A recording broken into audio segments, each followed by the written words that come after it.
Ok, c'est bon, Mohamed. Très bien.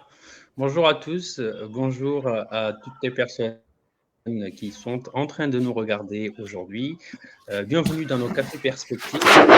Les perspectives, comme vous les connaissez, ce sont des moments de réflexion, des moments d'échange. Voilà, Perspective Afrique, vous commencez à connaître, est un groupe de réflexion basé à Bordeaux qui essaie de réfléchir sur les relations que l'Afrique peut tisser avec le reste du monde. Donc, on est basé à Bordeaux en partenariat avec la chaire des diasporas africaines des Sciences Po Bordeaux. Je suis aujourd'hui avec Moussa, qui est le vice-président du groupe de réflexion Perspective Afrique. Et on a l'immense honneur d'accueillir Mariam Dervish, qui a accepté notre invitation pour débattre sur le sujet que nous avons aujourd'hui concocté. Voilà, comment penser les dérives démocratiques en Afrique. Donc, penser PANSER, donc dans le sens de pansement, solutionner, comment réfléchir sur cette notion. Moussa, bonjour. Bonjour Mohamed, bonjour Myriam. Donc nous avons le plaisir encore d'organiser ces perspectives Afrique, des moments de réflexion, d'échange sur des sujets concernant à l'Afrique et le reste du monde. Donc merci encore une fois d'être là. Merci de nous suivre aussi les auditeurs ou les internautes. Voilà, bonjour, merci. Bonjour Mariam Dervish.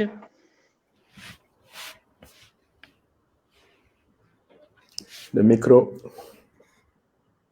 Alors bonjour, oui, le micro. Mais bon, la technique et une certaine génération, c'est pas ça. Donc voilà. Bonjour et merci de m'avoir invité dans ce café perspective.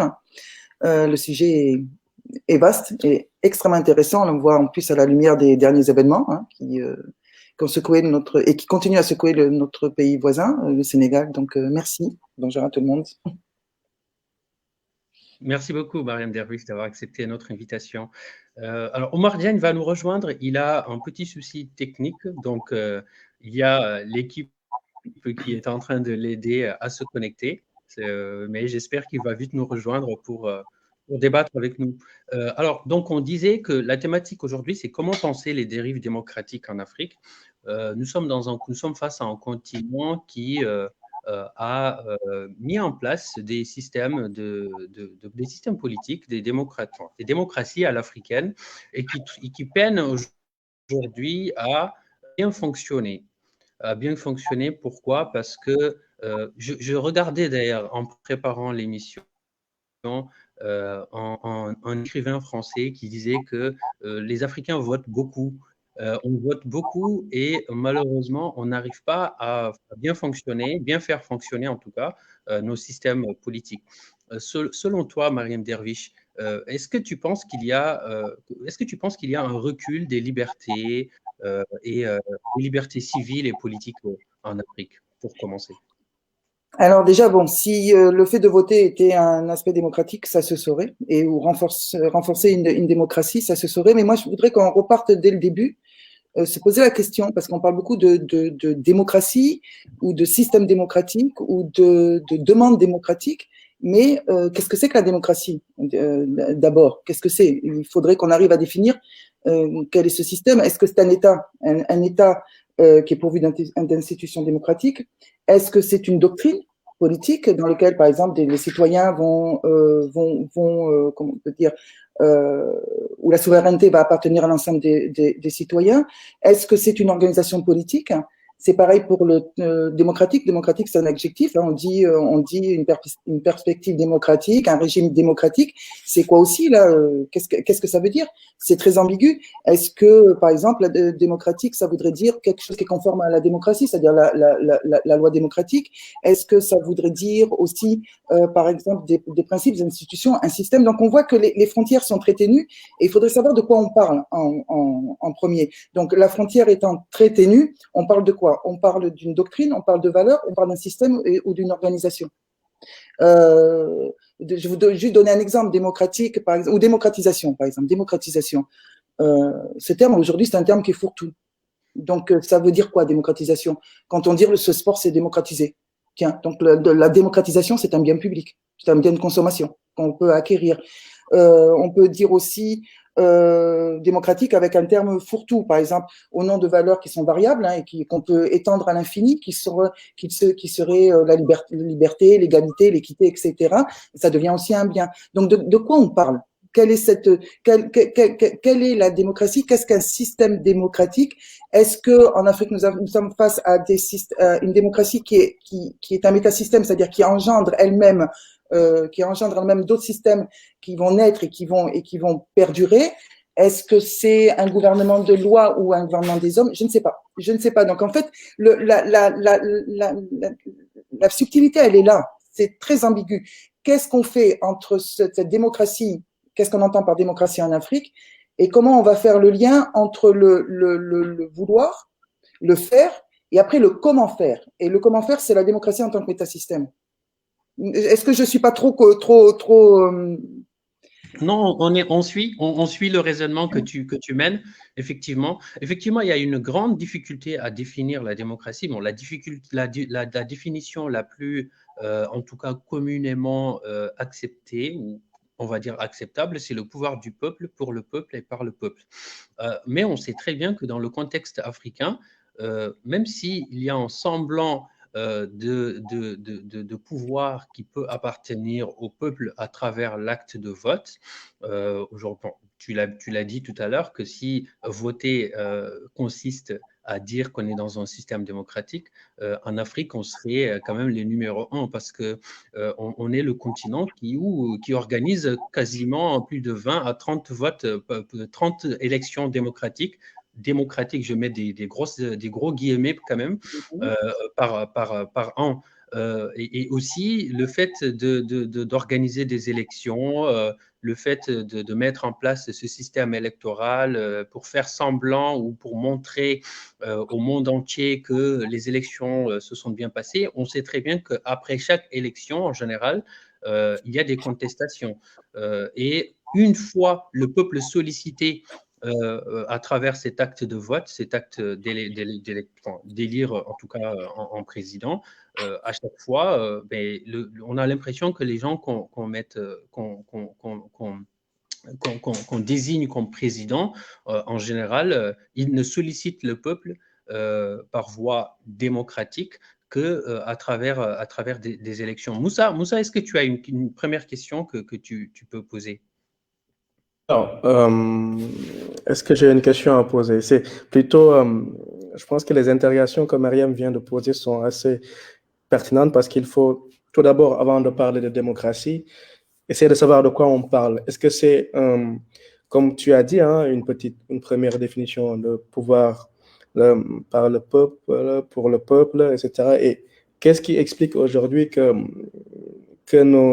nos pays africains soient aussi instables malgré que on dise que nous sommes dans des pays démocratiques avec des institutions à vocation démocratique, des parlements, etc. etc. Après, donc, d'abord, le premier problème, c'est de définir qu'est-ce que c'est que la démocratie. Ensuite, une fois qu'on a fini de définir ce que c'est que la démocratie,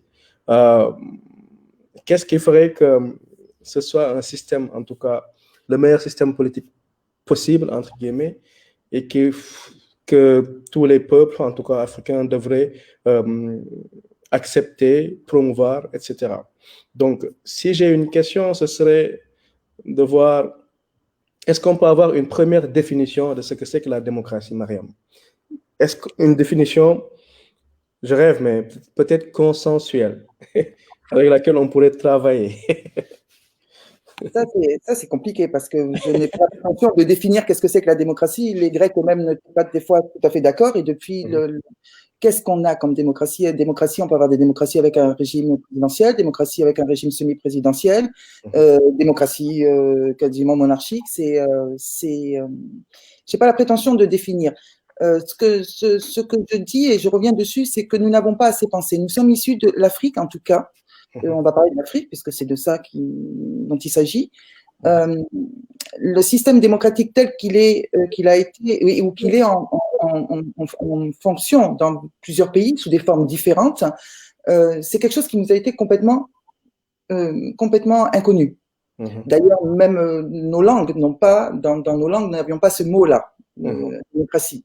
Donc, c'est quelque chose qui a été calqué, qui est arrivé au moment des indépendances, jusqu'aux années 90, avec cette espèce de parti unique, avec des anciennes puissances coloniales qui tiraient les ficelles, des présidents à vie, des monarchies institutionnelles, etc., etc., etc.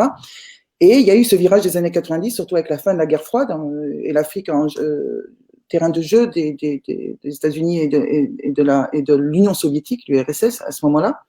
On a vu commencer à apparaître ces gouvernements avec ces élections dites libres. Mais quand on regarde, je suis désolée, quand on regarde, hormis le Sénégal, qui a toujours été un exemple, et sur lequel beaucoup de regards ont été braqués, et pour beaucoup de démocrates africains a été l'exemple à suivre, ou à donner en exemple, qu'est-ce qu'on voit? On voit des élections. Ah oui, on voit des élections législatives, on voit des élections présidentielles, ce qui n'empêche pas des gens comme Idriss Déby, quand on est au pouvoir, ce qui n'empêche pas des gens comme Kagame, ce qui n'empêche pas le Bénin. Pourquoi dans les années 90, cette espèce d'élan qui arrivait, qui commençait à faire et qui commençait à apprendre, parce qu'il y avait une demande, et parce que c'est le mouvement du monde. C'est le mouvement du monde. Les gens, on demande une plus grande liberté. Le problème, c'est qu'on est pris entre deux mondes. Je voudrais donner un exemple. Je l'ai marqué ici parce que je me rappelais une enquête qui m'avait frappée. Je me rappelais plus, c'était en 2015 ou 2016. Et donc, c'est en 2015. C'était une enquête qui avait été promulguée par les Nations Unies, demandée par les Nations Unies, qui s'appelait My World. D'ailleurs, Mon Monde. On avait posé la question à environ 35 000 et quelques personnes à travers 54 pays africains sur qu'est-ce qu'ils désiraient le plus. Et on aurait pu s'attendre à ce qu'ils demandent des régimes qui parlent de politique. Non. En troisième place, juste en troisième place, commençait à arriver la demande de gouvernements honnêtes et réactifs. Première place, c'était une éducation de qualité. Deuxième place, meilleure santé. Troisième place, la politique. Donc, c'est quelque chose qui n'est pas ancré. On a des élections avec des oppositions, qui n'ont fait leurs armes que lors d'un parti unique. C'est des oppositions qui étaient inexistantes ou alors en clandestinité, qui n'ont pas cette habitude elles non plus, parce que je ne parle pas seulement des hommes qui sont en place, je parle aussi des oppositions. Quel modèle ont-elles présenté? Quel discours ont-elles apporté? Hormis souvent un modèle populiste, quel est le discours d'une opposition? Quel est le discours entendable et lisible et perceptible par les gens quand on a des oppositions qui ne crient qu'au contentieux électoral, qui ne crient qu'à la fraude électorale, qui leur seule base d'appui, c'est la rue et dire vous avez fraudé, quand elle a proposé elle-même. Comment peut-on mettre en place un système démocratique quand le seul rêve d'une opposition, c'est un dialogue inclusif, exclusif, comme j'ai écrit, sous-marin, pas sous-marin, à poids ou à rayures, ou un dialogue inclusif, comme si le rôle de l'opposition et du pouvoir n'était que de dialoguer tout le temps. Non, il y a quelqu'un qui gouverne et une opposition. Il y a un terrain sur lequel on doit se battre, c'est au Parlement. Donc, c'est quelque chose qui est très difficile dans nos mondes. Imaginez-vous, et vous le savez très bien, dans les villages, dans les provinces, dans les quartiers, les gens, ils vont mettre leur bulletin de vote. Mais ils appartiennent d'abord à une communauté qui reconnaît un chef. Une communauté qui, elle, fonctionne de façon complètement non démocratique, où il n'y a pas d'élection. On a l'impression que le mouvement, l'envie démocratique, elle s'arrête à la porte de la maison. Est-ce que je me fais bien comprendre? Oui. On n'a pas une formation. On est passé de 30 ans de parti unique à tout à coup le basculement dans les années 90, puis un saupoudrage démocratique. Les gens ont pensé que comme on pouvait voter, on était démocrate. Non, c'est pas parce que tu votes que tu es démocrate. On vote souvent parce qu'on vote pour l'homme qui était issu de lui-là, il est de ma province, de mon village, de ma tribu, de mon groupe social, de ceci, de cela. Je vais voter parce qu'il a embauché mon frère, ma mère, ma soeur, mon père, mon grand-père, mon oncle, ma tante, ceci et cela. Il a donné des terres là. On vote pas pour un programme, on vote pour un homme. Un homme qui appartient à sa communauté, un homme qui appartient à un système traditionnel. C'est peut-être très sévère ce que je suis en train de dire, mais c'est exactement tel que je le ressens. Oui, mais c'est extrêmement pertinent parce que nous, de toute façon, on le sait tous, qu'il y a aussi certains hommes politiques qui jouent sur la fibre ethnique pour faire passer des fois pour gagner des élections. Et je pense que c'est quand même quelque chose qui est extrêmement grave dans le contexte africain où on a des pays qui sont multiethniques. Par exemple, au Sénégal, La Côte d'Ivoire, et la Côte il y a d'Ivoire. ouais, la Côte d'Ivoire, au Sénégal, en Mauritanie. Donc, on est dans des pays multiethniques. Jouer sur la fibre ethnique pour faire passer la démocratie, qui est le pouvoir du peuple. L'ethnie dans un pays multiculturel n'est pas le peuple. Le peuple est un ensemble. Est-ce que là, ça veut dire que nos pays ne sont pas encore matures pour un système comme la démocratie? Bon, la démocratie n'est pas le meilleur des systèmes politiques, mais en tout cas, c'est le moins pire. C'est le système le moins pire, en tout cas. Entre le totalitarisme et la démocratie, je pense que le choix est vite fait.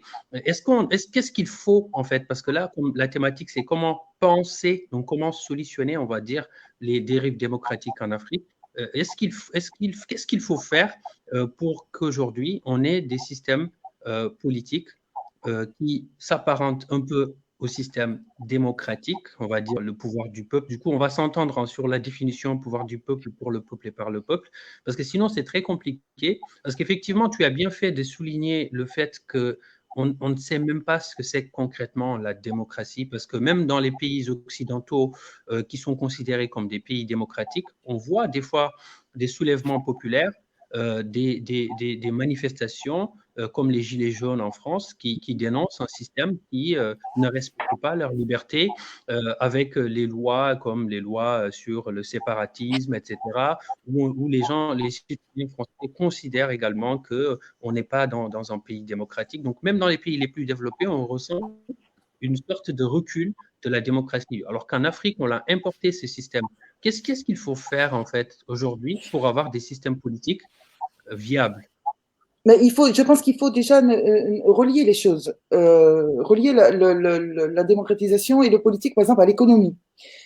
Pourquoi en Afrique, comme tu disais, on n'a jamais autant voté, les gens votent, c'est des élections où il y a le plus fort taux de participation, pour certains pays, il y a une alternance, entre guillemets, une certaine alternance, et on est toujours dans la misère et la précarité. Les événements qui se passent en ce moment au Sénégal, c'est ça, on est en train de voir une sorte de printemps africain avec des problèmes sociétaux qui sont en train de dépasser le politique, qui interpellent le politique, qui obligent d'interpeller le politique. Mais il n'y a pas 36 voix. Il faut relier tout ça aussi à la situation économique, la situation sociale, etc., etc. Et il n'y a pas 36 chemins. Il va falloir, pour ancrer, il faut d'un, l'éducation, deux, sommes-nous matures? Je ne suis pas sûre. Nous sommes trop encore un pied dans l'ancien monde et un pied dans ce monde qui est en fait un reflet du monde occidental, avec ce monde occidental qui a une autre vision, d'autres demandes, etc., etc.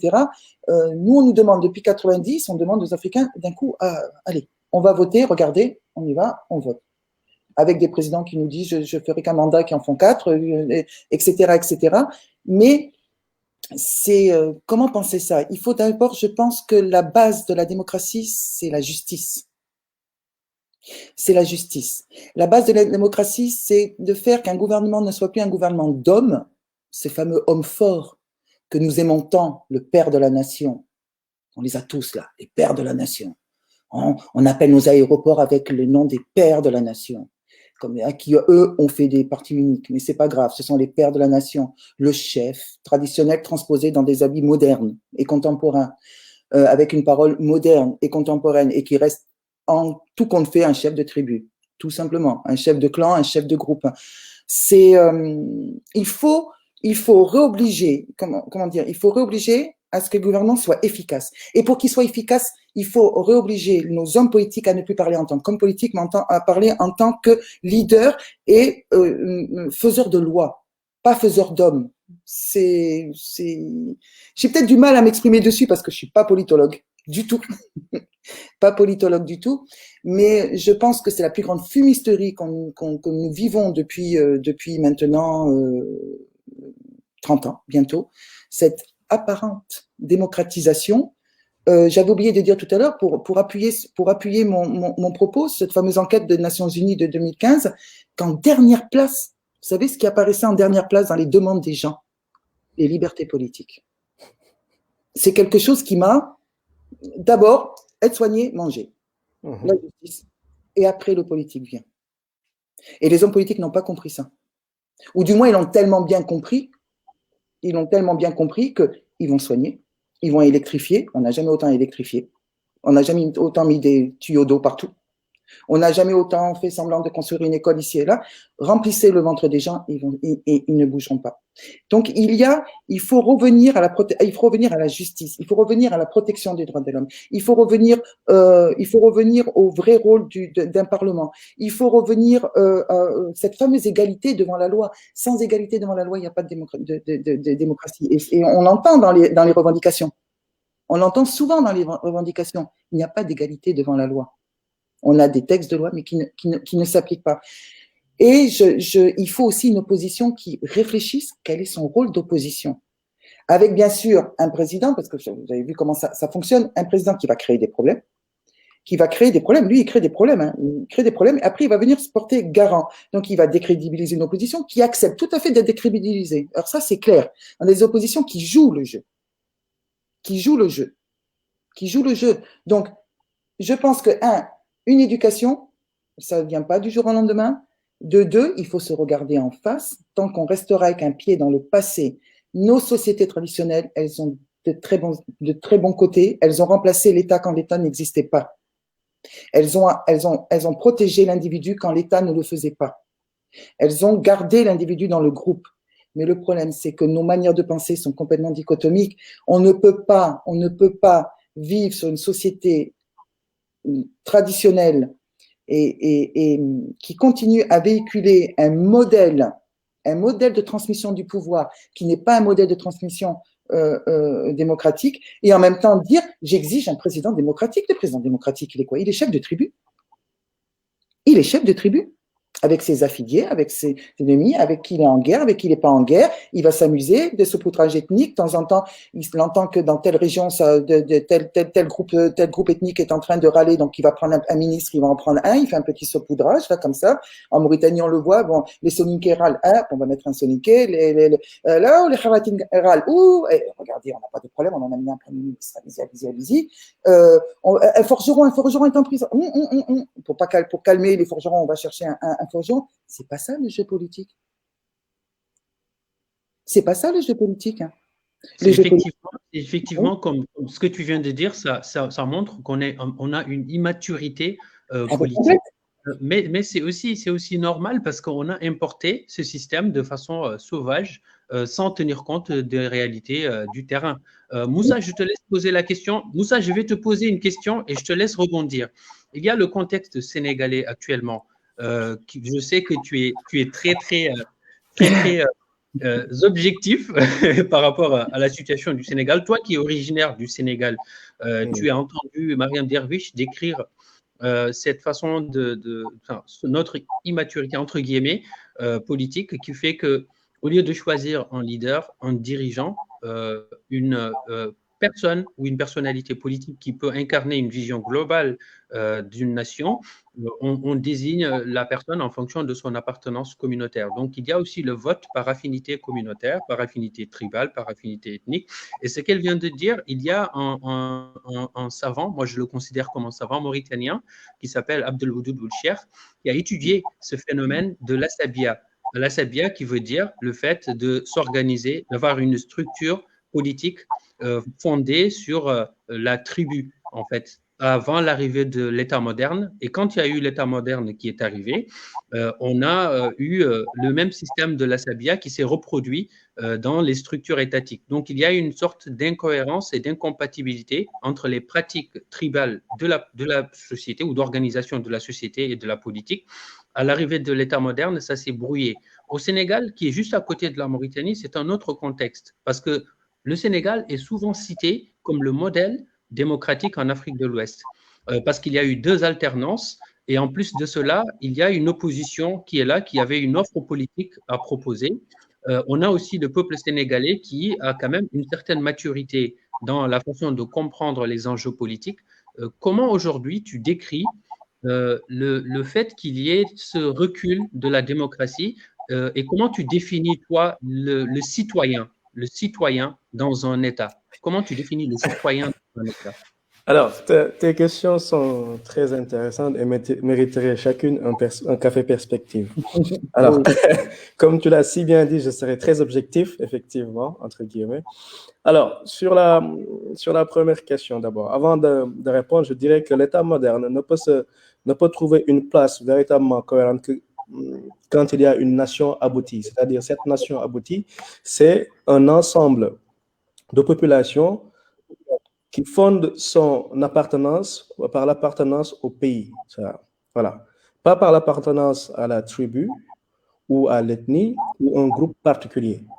Ici, il y a un processus dont l'aboutissement est de créer un ensemble politique, social, qui s'identifie à une structure qui dépasse les structures particulières. Donc ici, l'État, le pays, entre guillemets. Or, nous en Afrique, on a nos constructions nationales, comme je le dis souvent, ne sont pas encore abouties. On est encore à ce stade où nos légitimités sont des légitimités particulières. C'est-à-dire qu'on s'identifie d'abord à sa famille, à sa tribu, son groupe ethnique. Au-delà, on s'identifie non pas à sa religion d'ailleurs, mais à son groupe religieux d'affiliation. Donc ici, par exemple, comme le cas du Sénégal, c'est les confréries, le système maraboutique. Donc, un système maraboutique. Alors, dans ces conditions, comment on peut penser un État moderne avec une structure ou des lois démocratiques qui seraient partagées par tous et qui feraient consensus? La réponse est évidemment que non, nous ne sommes pas en face d'un État moderne et nous ne sommes pas en face de démocratie, en tout cas telle que la démocratie elle est pensée. Un pouvoir qui appartient au peuple, un gouvernement du peuple, par le peuple et au service du peuple. Non. On est face à, d'ailleurs le titre de ce café perspective est assez éclairant, penser les dérives démocratiques, c'est-à-dire que déjà la démocratie en soi, dans son application, pose des dérives, implique des dérives, en tout cas dans le contexte africain. Et donc du coup, nous ne sommes pas dans des États modernes avec un système démocratique qui fonctionne. Nous sommes dans un système qui combine plusieurs types de pouvoirs qui s'affrontent et qui collaborent selon les circonstances. Donc au Sénégal, le pouvoir maraboutique collabore avec le pouvoir politique dans certaines circonstances parce qu'il y a des intérêts qu'il faut sauvegarder et donc on maintient l'ensemble social dans une sorte de statu quo quand ça arrange. Et quand ça n'arrange pas, on laisse le peuple s'exprimer et avoir une bouffée d'air. Et là où c'est grave, c'est que la démocratie telle qu'elle est imaginée est confisquée. Dans le sens où la volonté populaire, elle est absorbée par une classe politico-maraboutique qui dit qu'elle entend les frustrations du peuple. Et donc, vous voyez périodiquement des individus ou des partis politiques qui émergent revendiquant une proximité avec le peuple ou comprenant les frustrations du peuple et se proposant de représenter ce peuple-là, de défendre ses intérêts. Or, tu précises que le Sénégal a eu 2 alternances, mais il est important aussi de préciser que alternance ne veut pas dire alternative. Alternance ne veut pas dire un changement radical qui concourt au bien-être commun. On n'est pas dans ce cas. Nous sommes dans le cas où nous avons quitté les années PS, parti unique, Senghor, Abdou Diouf, puis une rupture en 2000, une rupture de régime en 2000 qui a fait venir Abdoulaye Wade, qui est resté de 2000 à 2012, qui avait aussi qui est venu avec une promesse démocratique, avec un projet sénégalais et panafricain qui n'a pas abouti. Parce qu'on est arrivé à un stade où il y a eu cette tentation cette sensation de dictature, cette dévolution, comme on dit, monarchique du pouvoir, où Abdoulaye Wade voulait placer son fils. Donc, une reproduction des élites. Bien choisi. Le peuple sénégalais a dit non. D'abord, on a fait venir Macky Sall, qui est resté de 2012 jusqu'ici, aujourd'hui, qui est beaucoup contesté pour sa gestion patrimoniale du pouvoir, pour sa gestion, entre guillemets, clanique du pouvoir. Et on se retrouve, depuis les indépendances, on est en train, en fait, de lutter contre les mêmes pratiques. C'est-à-dire, le Sénégal est indépendant depuis 1960, on est en 2021, nous sommes en train de lutter contre les mêmes pratiques. Dans ce cas, Comment on peut dire que le peuple sénégalais a une sorte de maturité politique, a une sorte, on est en face d'un éveil citoyen, d'un printemps africain, etc. Moi, mon avis particulier, et je sais que je suis minoritaire dans cette affaire, ça ne me dérange pas, c'est que nous ne sommes pas en face d'un peuple qui a des comportements, en tout cas largement citoyens. Nous sommes en face d'un peuple dont les élites politico-maraboutiques confisquent la volonté, confisquent les aspirations et ne s'adressent d'ailleurs pas à des citoyens, ils s'adressent à une foule. D'ailleurs, il est très important de préciser que, en général, nos hommes politiques ne parlent pas des citoyens, ils choisissent les termes de masse critique. Or, pour qui connaît Horkheimer, l'école de Francfort, la masse, la culture de masse, c'est une insulte. On est en face, quand on parle de masse, on est en face d'individus qui ont perdu leur capacité intellectuelle, et cette capacité intellectuelle a laissé place à la passion. À la frustration, à l'expression de frustration. Mais donc, du coup, en fait, ce que tu dis, Moussa, c'est pertinent parce que là, en Europe, quand il y a ce genre de pratique, on appelle ça du populisme. Est-ce que tu penses que, Mariam Dervish, du coup, pour la même occasion, je te pose la question, est-ce qu'on est en face à la naissance, parce que moi, par exemple, je suis très, très sensible aux mouvements sociaux.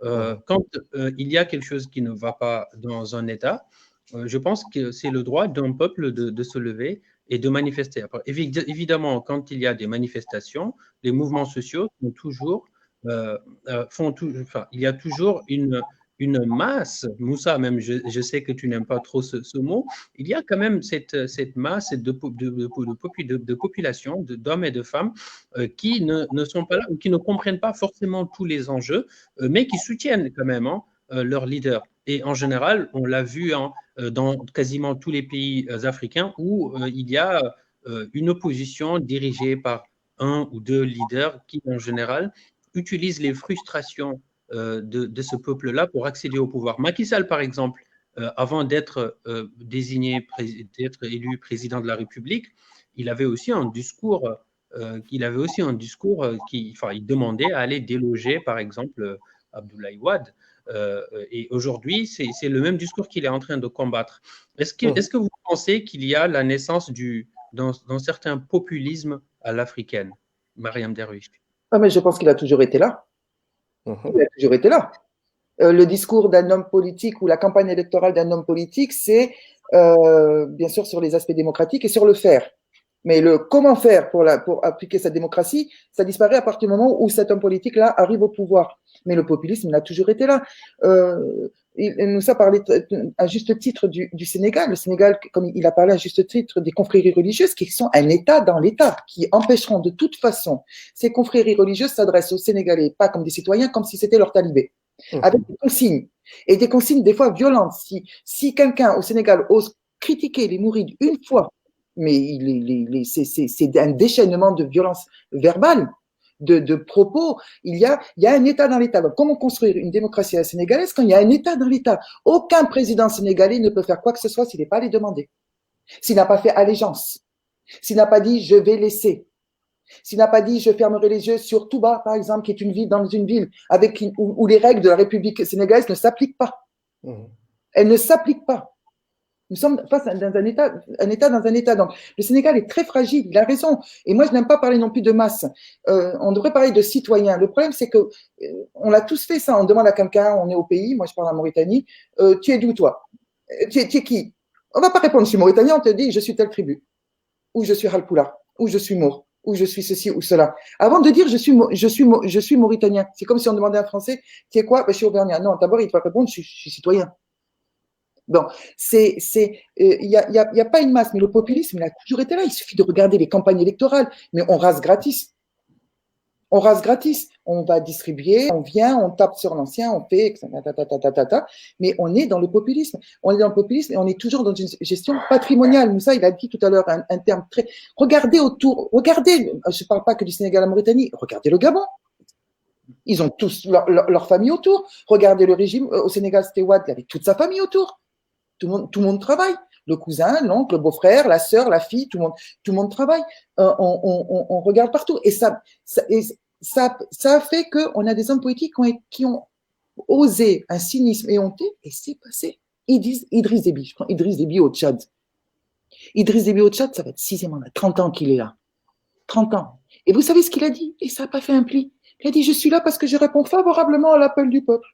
Pas du populisme. Et ça n'a pas fait un pli. Rien. Ça. Il y a eu il y a en ce moment, il y a un problème avec un opposant au Tchad, mais ça n'a pas fait, on n'a pas vu un raz-de-marée en N'Djamena. Au Sénégal, qu'est-ce qu'on a vu? On a vu un monsieur qui, pour X ou X raison, a décidé qu'il avait mal au dos et qui a profité de c'est du populisme. Ce qui s'est passé, c'est du populisme. Qu'il ait été une surprise face à Macky Sall lors des dernières élections, qu'il ait fait la plus grosse levée de fonds, d'accord, mais ce qui s'est passé là, pour moi, c'est un spectacle pathétique, un spectacle misérable. On ne le dit pas assez. Et on ne le dit pas assez, mais on se fait insulter à ce moment-là. Tout le monde. Mais je ne parle pas de la justice, je ne parle pas s'il y a eu viol ou pas viol, ça c'est à la justice sénégalaise de faire son travail. Mais je parle de quelle image on rend et j'ai du mal à dire, je sais que les gens ne comprennent pas, mais je le dis souvent, c'est très cynique ce que je vais dire, mais on a le gouvernement qu'on mérite. On a les hommes politiques que nous méritons. À partir du moment où on n'élit pas quelqu'un parce qu'il va représenter une nation et qui n'est pas capable, et on n'élit pas quelqu'un parce qu'il doit être capable de bouger les règles, de changer les règles, d'imposer des choses, mais qui est toujours dans le compromis, la discussion avec les religieux, la discussion avec tel, la discussion avec ça, et puis après, et les petites magouilles, les arrangements de la Constitution. Combien de constitutions ont été modifiées là, dernièrement là en Afrique là? Combien? J'ai arrêté de compter. Combien sont modifiées? On n'a pas de grand mouvement de masse. Combien sont ont les petits contentieux électoraux? Ça passe. Et ça passe facilement. Donc, moi, par exemple, sur le Sénégal, je suis tout à fait d'accord avec Moussa, mais nous ne sommes pas prêts pour ça, nous ne sommes pas matures pour ça. Parce que pour pouvoir exiger, si tu exiges un gouvernement démocratique, tu dois penser démocratique.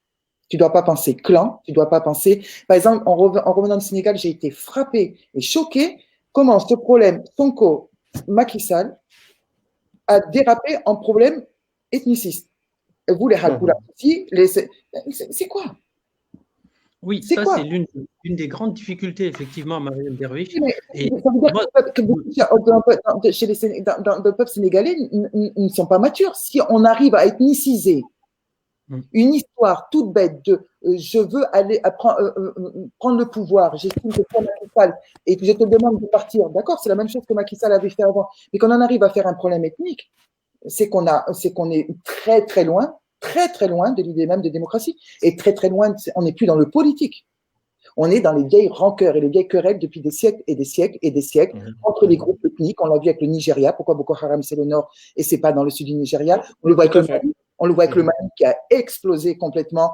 On n'en est plus qu'à une guerre, des guerres de groupes sociétaux avec des militaires qui enlèvent une fois l'uniforme. C'est toujours les mêmes qui sont élus. Hein. C'est toujours les mêmes. Toujours les mêmes, le colonel ceci, le général cela, même s'ils ont enlevé. Donc, on a comment penser, mais penser les plaies, c'est-à-dire, à la limite, ce serait même pas, c'est même pas aux hommes politiques, presque, au président de changer, ce sera à nous de réfléchir à ce que nous sommes en train de demander. Et de réfléchir si nous sommes capables d'accepter ce que nous demandons tout le temps dans la rue ou sur les réseaux sociaux, etc., etc. C'est facile de dire liberté, je veux l'égalité, je veux être plus démocratique. Bouille, quand tu rentres chez toi, ta sœur, elle va épouser quelqu'un de ton groupe sans qu'on lui pose la question. Quand ta fille te dira que tu veux se marier, tu lui diras, hé, tu vas pas épouser celui-là, c'est le fils du forgeron, tu vas pas l'épouser. Vous voyez ce que je veux dire? La maturité, elle est aussi dans le changement de notre perception de ce que nous sommes. Moi, si j'accepte, si je vais voter, si je prends un bulletin de vote, tout simplement parce que mon imam m'a dit d'aller voter ça, ça n'a aucun sens. Si je prends un bulletin de vote parce que mon chef de tribu, ils ont fait une gémara, ils se sont réunifiés et toutes les tribus ont fait un papier en disant « Nous soutenons ce candidat-là », ça n'a aucun sens. Ne viens pas me demander des acquis démocratiques ou d'inventer quelque chose, puisque toi, à ton propre niveau, tu ne le fais pas. Et à un moment, il y a un plafond de verre. Et le plafond de verre, c'est le groupe. Bon, je suis peut-être très dur, mais même au lendemain des indépendances, quand les pays des États africains, ils ont été décolonisés, les premiers présidents qui ont mis en place le système de parti unique, au début, moi je pense qu'ils avaient une volonté de rentrer dans une nouvelle phase, mais ils ont été rattrapés justement par cela. Parce que quand on prend l'exemple de la Mauritanie, le président Mortar Ould-Daddah, effectivement, il avait la volonté de mettre en place un État moderne, mais après, ça a vite tourné vers une sorte de récupération de la tribu. Enfin, il avait cette pression-là aussi, qui faisait qu'il a complètement chamboulé l'environnement politique mauritanien, qui fait aujourd'hui, on est en train de vivre les mêmes difficultés liées à l'idée de nation qu'on devait avoir en tant que peuple-État multiculturel. La question identitaire s'est imposée dans les années 70, 80, et ça a eu aucun n'a eu le courage d'aborder, parce que la politique, c'est d'abord une question de courage. Ouais. Et contenter tout le monde pour pas que ce groupe-là se fâche, pour pas que tel autre groupe se fâche. Donc, à force de vouloir fâcher personne, au bout d'un moment, on fait une espèce de sauce, hein, une espèce de sauce. On a contenté les bailleurs de fonds internationaux parce qu'on a fait venir les observateurs, on a mis des tuyaux, tout le monde est content. Ah, il n'y a pas eu, tout le monde a voté, on est là, on est très content. En fin de compte, ça ne change rien. Moi, je suis désolée, ça ne change rien. Effectivement, parce que là, on ressent vraiment, surtout actuellement, une sorte de recul des libertés politiques en Afrique. On a le problème déjà des transitions démocratiques, les coups d'État militaires ou électoraux, on a l'instrumentalisation de la justice à des fins politiques, la manipulation opportuniste des constitutions pour faire passer un troisième mandat, voire même un quatrième mandat. Les détournements et corruptions, comme l'Afrique du Sud avec Jacob Zuma qui était devant le tribunal, qui était obligé de s'en aller en cours de mandat. Tout à fait. Donc, le cynisme vis-à-vis des populations. On est devant des faits qui sont largement partagés que ce soit dans l'Afrique francophone ou dans l'Afrique.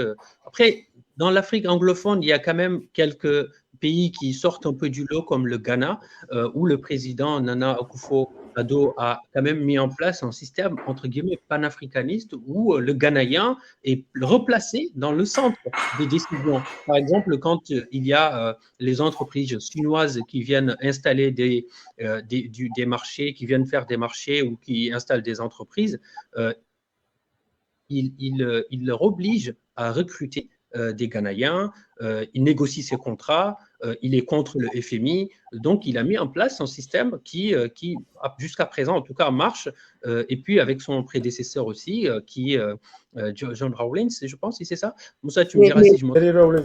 Mais tu sais pourquoi l'Afrique anglophone est complètement différente de l'Afrique francophone, de décolonisation était différente. Les Anglais sont très pragmatiques. On peut leur reprocher plein de choses, en particulier au rugby, hein, voilà, c'est le crunch rugby France-Angleterre. Au rugby, voilà, c'est toujours les Anglais qui gagnent quasiment à la fin, mais ils ont aussi d'un pragmatisme. Autant la colonisation, parce que nos problèmes aussi ont aussi des racines dans le système colonial et après dans la gestion des après-indépendances, avec l'Afrique précarée des anciennes puissances coloniales qui ont trouvé leur beurre, hein, et leur intérêt de maintenir en place des dynasties et certains partis uniques et qui n'ont pas poussé à la roue pour qu'il y ait une démocratisation. Ça a arrangé tout le monde, hein. Ça a arrangé tout le monde. Mais les anglophones, ils ont été d'un pragmatisme absolu. Là où les Français venaient coloniser l'Afrique francophone, ils se mêlaient pas, ils ne s'intéressaient pas à qu'il y ait des gens éduqués, qu'il y ait d'éduquer réellement les gens. Les Anglais, eux, ils sont partis d'un principe en disant, dès le XVIIe, XVIIIe siècle, ils ont commencé à se dire, on sait que tout peuple qu'on colonise ou qu'on vient et qu'on occupe, on occupe son espace, à un moment ou à un autre, va se rebeller. C'est la logique. Les gens, à un moment, vont se rebeller. Donc, pour les garder, faisons-en des gens qui vont penser comme nous, les anglo-saxons. Donc, au moment où dans l'Afrique francophone, on comptait sur une poignée, sur les 10 doigts de la main des députés, des gens des docteurs qu'on a envoyés apprendre ailleurs, des avocats. En Afrique francophone, en anglophone, ils ont pris, allez, on a formé des avocats, 19e siècle, avocats, médecins, à Londres, on y va, en sachant que vous allez revenir au pays et que vous allez penser anglo-saxon. Et que vous allez penser dans la manière de voir ce mandat. Et on a une différence entre l'Afrique anglophone et francophone, tu l'as dit, hein, on la voit nettement. On la voit nettement dans la manière de penser. Et de penser le monde. Il y a aussi une différence de colonisation, comme tu viens de dire, parce que les Français construisaient des écoles pour assimiler les populations colonisées, et les anglophones, ils étaient plus dans une dynamique de créer une mentalité anglo-saxonne qui consiste à avoir la liberté, etc. Moussa, est-ce que tu as une question à poser à Mariam Derwiche? Non, je n'ai pas de question particulière. Je trouve que les développements sont intéressants. Et juste revenir sur le fait que les démocraties, entre guillemets, africaines sont dans des sortes de dérives. C'est qu'en fait, il y a, comme je disais tout à l'heure, on a des alternances, mais pas de véritables alternatives. Et Mariam soulignait le fait que aussi, pour qu'il y ait ces alternatives-là, en fait, il faut que le changement s'opère déjà au niveau des individus, c'est-à-dire l'individu, comment il se perçoit lui et comment il perçoit l'autre. Voilà, c'est le premier des problèmes, c'est-à-dire nous sommes dans des systèmes où les allégeances sont autres et le lien social n'est pas un lien politique supra, c'est un lien particulier, avec la tribu, le marabout, voilà. Et donc du coup, nous ne sommes pas des peuples, nous ne sommes pas des nations, nous sommes juste un amas d'individus qui sont là, avec des intérêts divergents, des centres d'intérêt qui ne sont pas les mêmes et qui se retrouvent projetés, en fait, dans cette dimension. Il faut penser collectif. On doit aller voter pour élire un président. Mais est-ce qu'on comprend réellement l'enjeu que peut représenter le fait de voter un président? Non. On passe à côté à chaque fois, on reproduit les mêmes systèmes qu'on combat 6 ans en arrière, qu'on va revoter pour ce même système après, et puis au bout de 2 ans, il y a une sorte de divorce avec le peuple. Donc du coup, on remet encore le peuple dans la rue, et il y a des opportunistes politiques qui sont là, qui n'ont pas de véritable programme pensé pour le développement, mais qui ont un discours, qui s'intègre dans des circonstances particulières. Par exemple, on a aujourd'hui sur la scène politique sénégalaise des hommes politiques qui proposent un discours de rupture. Un discours de rupture par rapport à la gestion du pouvoir, par rapport à la rémunération des ministres, du président, etc., par rapport aux institutions, comment ça devrait fonctionner et tout. Effectivement, il y a ce discours-là. Il y a un discours aussi panafricain qui intègre une réflexion sur Thomas Sankara, Lumumba, Nelson Mandela, etc., etc. Mais quelle va être l'opérationnalité de ce discours-là, de ces propositions-là? Voilà. Parce que pour que ces discours puissent prendre forme et se traduire dans des réformes véritables, il faut aussi que ces partis politiques, que ces institutions de la République consentent à former les citoyens. Or, dans nos partis politiques, par exemple, il n'y a pas d'école de parti qui fonctionne, par exemple. On a en face de soi des militants que j'appelle talibés parce que ce sont des disciples, convaincus par une cause. Ils pensent que cette cause vaut toutes les causes du monde. Et regarde ce à quoi on a assisté ces 2 dernières semaines au Sénégal. On a vu des gens, on a 14 morts à peu près. 14 morts. 14 morts pourquoi, en fait? Et des gens qui appelaient l'armée à l'aide. Des gens qui appelaient l'armée, des gens qui appellent encore à une révolution. Cette révolution, elle va se nourrir de quoi? Qui sont les gens qui vont l'animer? Quelle est leur vision? Ils veulent amener le Sénégal où? Ou l'Afrique où? Ce sont des questions. On n'a pas encore les réponses. On a des visions très théoriques qui ne prennent pas en compte la réalité effective du Sénégal. Le Sénégal est un pays instable dans un îlot d'instabilité. C'est un pays très pauvre, très endetté. Donc, ces hommes politiques-là qui proposent ces discours-là, libérateurs, etc., sur quoi ils vont se baser pour pouvoir libérer, entre guillemets, le Sénégal des jougs néocolonialistes, néolibéral, machin. Et puis ça peut leur revenir en boomerang. C'est-à-dire qu'à un moment, si eux, ils sont au pouvoir, qu'auront-ils proposé, auront-ils réussi? Ça peut leur revenir en plein dans la figure. C'est-à-dire que les problèmes ne seront pas réglés. Les problèmes ne seront pas réglés. Donc, on est en face de ce cynisme-là. Oui. continue. Mais du coup, que faut-il faire? Parce que là, du coup, on est évidemment, moi, je suis partiellement d'accord. C'est comme ça, on ne partage pas les mêmes points de vue par rapport à tout ce qui se passe actuellement. Mais qu'est-ce qu'on doit faire? Parce qu'il faut évidemment se battre. Quand par exemple, on élit des présidents, le rôle, c'est de respecter un programme, c'est d'apporter des solutions par rapport aux difficultés de la vie que rencontrent les populations. Il faut créer des emplois, il faut réduire le chômage, il faut faire des formations pour les gens, il faut avoir un minimum vital quand on est citoyen dans un pays. Il faut que les droits soient respectés. C'est le cas du Sénégal, mais c'est aussi le cas de la Mauritanie, où on vit encore dans une société où il y a énormément de discrimination, il y a énormément d'inégalités.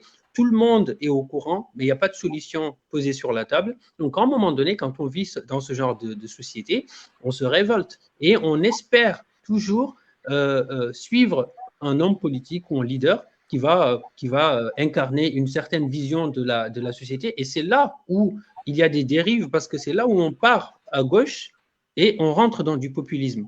Parce que quand on vit dans une société et que nos droits ne sont pas respectés, par exemple, et qu'on a un leader qui vient pour incarner cette vision et dire vos droits ne sont pas respectés, moi je vais les respecter, venez, on combat ensemble l'État en place qui met en place ces inégalités, forcément, le peuple ne vit que d'espoir. Donc forcément, on suit les gens qui proposent ce type de vision. Mais on revient au stade où on en était, encore une fois, parce qu'on élit des gens qui, après, reproduisent les mêmes conneries, on va dire, excusez-moi du mot, que leurs prédécesseurs. Donc, du coup, qu'est-ce qu'il faut faire concrètement? Est-ce qu'il faut réfléchir à une nouvelle façon de faire la politique? Est-ce qu'il faut abandonner? Parce que la démocratie, clairement, je n'ai pas l'impression que ça marche dans nos États. Mais qu'est-ce qu'il faut faire? Parce que là, la situation, elle est quand même assez dramatique, parce que quelqu'un comme Sonko, moi, je suis assez sensible par rapport à son discours, parce qu'il a quand même mis en place, depuis qu'il est là, il a montré il y a beaucoup de choses qui ne marchent pas, par exemple, dans le système politique sénégalais. Il a écrit un livre un livre qu'il a appelé Solutions, pour apporter certaines choses, mais on ne sait pas ce qu'il va faire quand il sera président. Mais pour l'instant, en tout cas, il porte l'espoir de beaucoup, beaucoup, beaucoup de personnes qui pensent qu'il peut changer les choses. Mais qu'est-ce qu'il faut faire? Est-ce qu'il faut arrêter de faire de la politique? Il faut tout simplement se dépolitiser. On ne sait pas en fait du coup ce qu'il y a à faire. Parce que ce soit au Sénégal ou ailleurs ou en Mauritanie, on vit les mêmes façons de concevoir la politique, mais derrière, il n'y a pas beaucoup de solutions. Donc, est-ce qu'il y a un espoir? Est-ce que vous avez un peu d'espoir par rapport à ce qui se passe en Afrique de l'Ouest, Mariam Derouichi?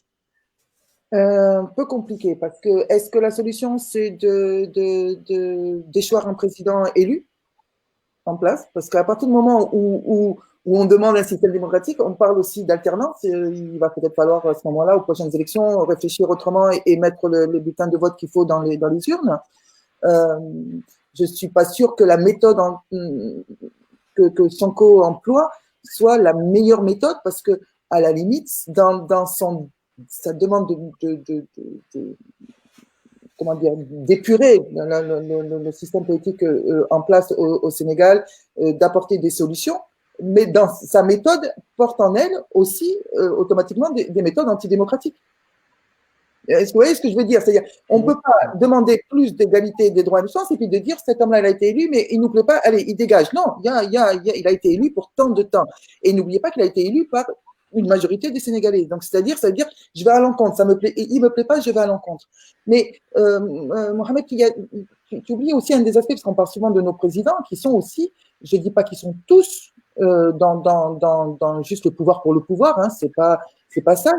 Comme tu dis, il faut donner à manger aux gens, il faut trouver du travail, il faut, dans des sociétés, dans des pays qui sont faibles économiquement, bien que ça commence à s'effacer un peu, mais il y a des priorités, mais on ne parle jamais des oppositions. Quand on voit les oppositions en Afrique en face, les 3/4 de nos oppositions, elles ont déjà participé à un gouvernement. On a l'impression que chacun veut revenir au pouvoir avec n'importe quel président. C'est-à-dire qu'on est des espèces, la grande demande, c'est gouvernement d'union nationale. C'est-à-dire que ça ne veut strictement rien dire. Quand on voit les opposants en Mauritanie, en tout cas, moi, je vais parler de la Mauritanie, c'est les mêmes. mais c'est Mathusalem, c'est des dinosaures. On les a là depuis les années 70 en particulier, on les a toujours les mêmes. Et à part un ou deux, comme le Mouloud qui n'a jamais participé à un gouvernement ou autre, la grande chose, on les voit régulièrement là-haut dans les sphères du pouvoir. Est-ce que c'est ça la politique? Il faut repolitiser le débat.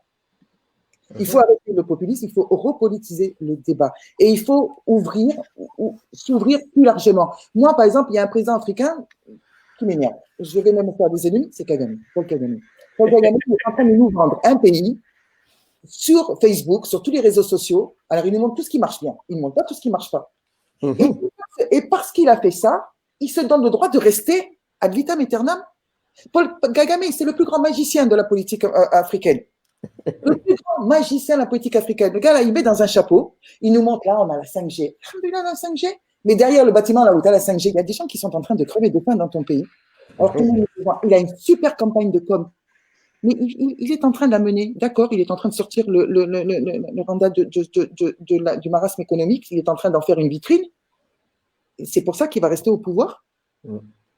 C'est ça l'argument. Donc, on revient au père de la nation. Cet homme fabuleux qui est un chef, qui a plusieurs épouses. Bon, nos présidents africains n'ont plus plusieurs épouses, à part Jacob Zuma qui en avait toute une tribu derrière. Toute une tribu derrière qui avait que le choix. Mais le père de la nation, avec les autorités religieuses, de temps en temps, quand il sent que ça va mal, eh ben, on va se trouver un ennemi. Dehors le franc CFA, dehors les Israéliens, dehors les Chinois, dehors c'est la faute à tout le monde, sauf l'ennemi de l'extérieur. Vous savez, après, de temps en temps, on ramène avec l'ennemi de l'intérieur. On ne sait pas trop qui est l'ennemi de l'intérieur, mais on sait qu'il est relié avec un ennemi de l'extérieur qui est je ne sais pas où, et on remonte, et on nous vend, la Mauritanie nous vend. La France dit qu'on a la meilleure armée du G5. Regardez comme nous sommes forts, nous avons des avions. Vous avez des avions, vous avez à Rafat, vous allez au PK 11, PK 12, PK 13. Vous avez fait des compromis avec les frères, avec l'islam politique. Allez voir. Vous avez battu les frères, vous avez fait les frères musulmans comme ennemis, mais vous avez fait des compromis avec les salafistes. C'est très bien. C'est très bien. Macron est venu, il n'a même pas ouvert la bouche sur un prisonnier qui était à ce moment-là, Mkhaitir, qui était en prison pour soi-disant apostasie. La France n'a rien dit. Les Chinois, n'en parlons pas, les Chinois, les présidents africains adorent les Chinois, parce que les Chinois, ils viennent, on vous fait quelque chose, on s'en fout de la situation politique du pays. Vous faites ce que vous voulez, ça marche. Donc, il y a un moment, il faut aussi dire qu'on a des oppositions qui ne sont pas crédibles. Moi, je suis désolé. Le pouvoir pour le pouvoir, ce n'est pas un pouvoir. Le pouvoir pour le pouvoir, c'est pas. On doit pouvoir faire des gouvernements de loi, pas des gouvernements d'hommes.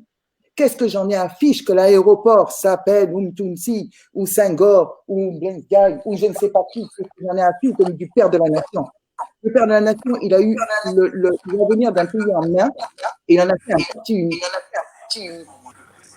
C'est ça, le père de la nation. Le père de la nation, il a parlé, il a fait ériger une constitution où tout le monde, et soi-disant les citoyens, sont libres et égaux, et il avait ses propres griots et il avait ses propres esclaves.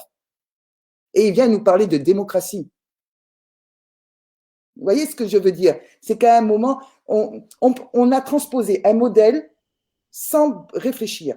Il y a eu des réflexions. Moi, la Mauritanie, par exemple, les réflexions qui ont été, je parle de la Mauritanie parce que c'est ce que je connais le mieux, par exemple, sur l'arabité de la Mauritanie. Vous savez, c'est les politiques, l'appartenance raciale est aussi une politique en Mauritanie.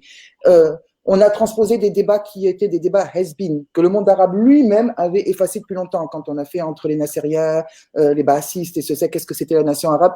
Nous, une certaine opposition mauritanienne est arrivée en disant « Ah, nous sommes Nassériens, ah, voilà la démocratie, nous sommes Baassistes. Dans le régime démocratique, nous devrions avoir le droit de parler. » Tout, mais s'il vous plaît, ça fait 40 ans que le monde arabe ne discute plus de ça. C'est des discussions de 1930. Michel, c'est des discussions des Syriens, des discussions des Irakiens dans un monde qui était complètement différent. Une autre façon de penser le monde. Donc, je suis d'accord avec Moussa. D'un, j'aime pas le terme masse. Deux, on n'est pas mature. Et trois, ben, au milieu, on est à 60 ans après les indépendances. On en est encore avec des gouvernements, je prends la Mauritanie, qui supplient les artistes. Alors, l'art officiel, c'est créer l'unité nationale. Qu'avez-vous fichu pendant 60 ans pour ne pas arriver à créer une unité nationale et un sentiment d'appartenance nationale? Le citoyen. Pourquoi faut-il 60 ans et quelques après demander que l'art ne soit là que pour créer un citoyen? Qu'est-ce que vous avez fichu pendant 60 ans pour que le Mauritanien se sente d'abord mort ou de telle tribu ou de telle ethnie? Qu'est-ce que vous avez fichu? Qu'est-ce que vous avez fichu dans des élections démocratiques qui sont tous sauf démocratiques? Attendez, on les a dit, on a fait des grandes affiches. Ah, c'était la campagne à l'américaine. Ceux qui étaient pendant la campagne électorale présidentielle à Nouakchott, il y avait des grandes affiches, la musique, on aurait cru le système américain. Qu'est-ce qu'on a eu?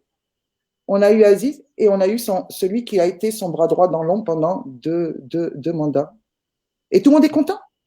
Et pour montrer qu'on est bien démocratique, on fait un procès pour corruption, c'est la première fois en Mauritanie, pour un président république. C'est ça un système démocratique? Effectivement, non, mais c'est comme le Mali, c'est un système démocratique que le nouveau président, le Mali, effectivement, et qu'il était militaire, c'est un système démocratique que ce soit Malik Diaw que ce soit les généraux qui soient là, on se copte qui étaient les ex-chefs de la junte et ça, et on est content. Parce qu'on a voté. Est-ce que si le bulletin de vote était la démocratie, si c'est ça la démocratie, juste le bulletin de vote et le droit d'avoir voté, c'est qu'on s'est trompé de combat. Merci beaucoup, Marie. Il y a Oumar Ndiaye qui est arrivé enfin. Parce que oui, j'ai vu qu'il était là. Merci beaucoup, Oumar, d'avoir rejoint. Je sais que ça a été acrobatique pour toi. Mais du coup, on va te mettre directement dans le bain. Nous, on a besoin d'une définition de la démocratie. Qu'est-ce que tu entends par démocratie, mais dans le contexte africain? Bienvenue. Non, mais je crois pas qu'il est assis dans le contexte, ça n'existe pas. Ça doit être une erreur, je pense. Les démocraties sont adaptables en fonction des pays. La démocratie française n'est pas celle de la Hollande, n'est pas celle du Danemark, etc. Mais la démocratie, c'est le pouvoir qui appartient au peuple, c'est la souveraineté. Ça, c'est un principe de base élémentaire de la démocratie. Après, est-ce que dire tous les modèles démocratiques se ressemblent? Non, ça c'est un autre débat. Mais la démocratie, c'est le pouvoir qui appartient au peuple. La souveraineté appartient au peuple. C'est ça la démocratie. Il s'oppose à un pouvoir qui est monopolisé par un homme ou un groupe d'hommes.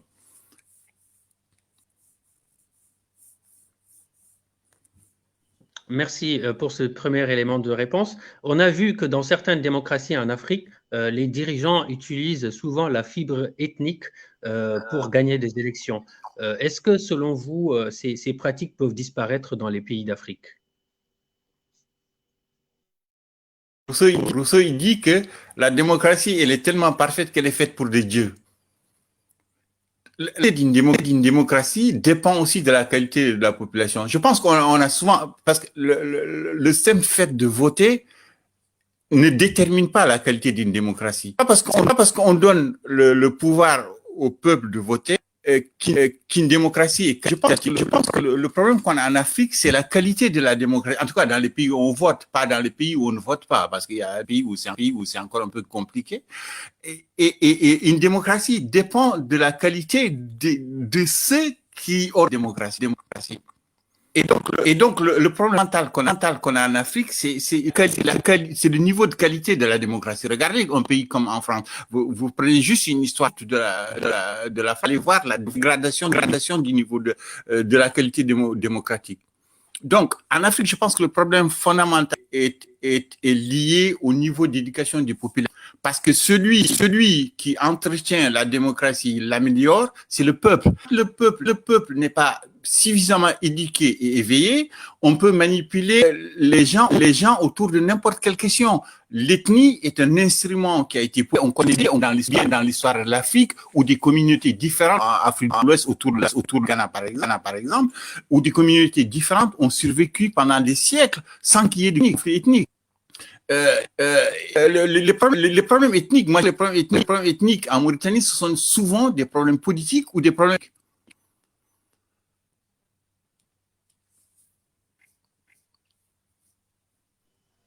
Merci beaucoup encore une fois pour ce deuxième développement. Je vais du coup te poser une autre question qu'on a eu à poser à Mariam Dervish qui a pris le temps de bien développer. Je vois qu'il y a un écho au niveau de ton téléphone. Donc, je te pose la question, est-ce que tu penses qu'il y a un recul des libertés civiles et politiques en Afrique de l'Ouest? Parce qu'on remarque qu'il y a, comme je viens de dire tout à l'heure, un problème de transition démocratique, des coups d'État militaires où le militaire, il est général aujourd'hui, mais demain, c'est en civil. Comme l'a dit Mariam Dervish, il change son kaki de général en mettant un boubou ou un haouli.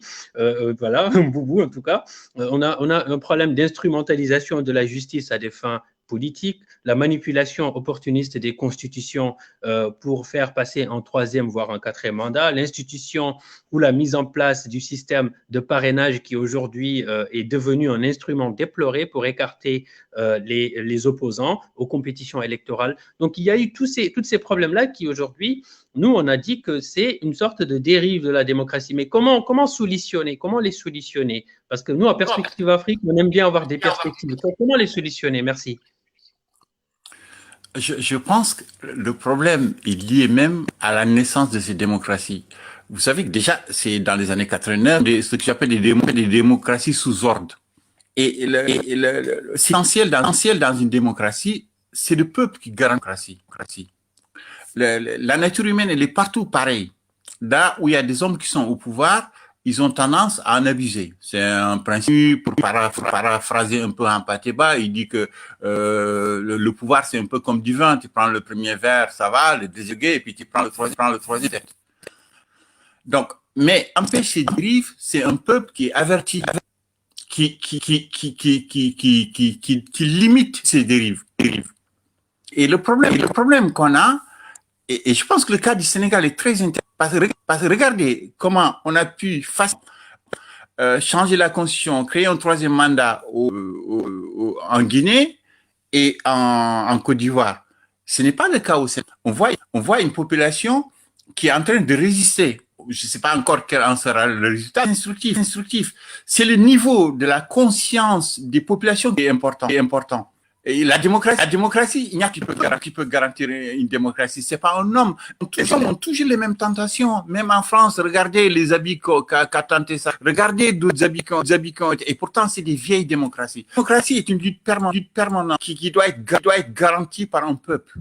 Et s'il y a des dérives en Afrique, ça veut dire simplement qu'il y a un problème de maturation de la démocratie. Et dans des pays développés qui ont une longue tradition démocratique, il y a toujours ce risque de dérive de démocratie. Ce n'est pas un problème particulier en Afrique. Mais ce qui est fondamental pour une démocratie, c'est que le peuple ait une maturité et que ce peuple puisse garantir cette démocratie. C'est ça qui est essentiel. Donc, je pense qu'on n'est pas encore suffisamment mûr dans beaucoup de pays africains pour savoir que la démocratie, elle est fondamentale, elle est essentielle à chaque membre. Il y a des limites à ne pas franchir.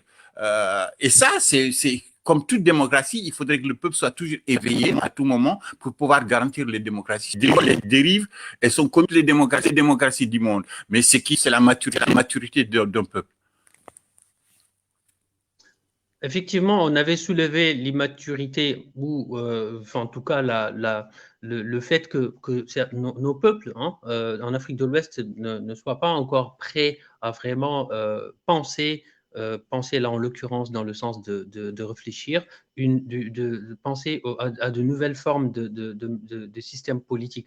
Parce que, comme tu dis, l'Afrique noire, surtout est mal partie en fait par rapport à la conception d'une sorte d'État à l'africaine, parce il y avait aussi le phénomène du mimétisme où il fallait copier les constitutions en France, parce que dans la plupart des pays ouest-africains, c'est comme la constitution française, on a tout copié. En Mauritanie, ils ont fait un cocktail qui est quand même extrêmement intéressant entre le droit moderne, le droit musulman et le droit positif français, une sorte d'amalgame. Moi, je me rappelle quand j'étais à l'université de Nouakchott, j'avais un professeur, Abdelrahman Eliessa, qui était mon professeur de droit constitutionnel. Un jour, je lui ai posé la question de savoir quel type de système politique nous avons en Mauritanie. Eh bien, il a bugué. Il n'a pas pu me répondre. Il m'a dit qu'on est dans des systèmes politiques hybrides. Tout simplement parce que on ne sait pas en fait, il savait pas. C'est un professeur de droit constitutionnel, il enseignait un peu partout dans le monde, donc il savait pas quel type de système politique nous avons.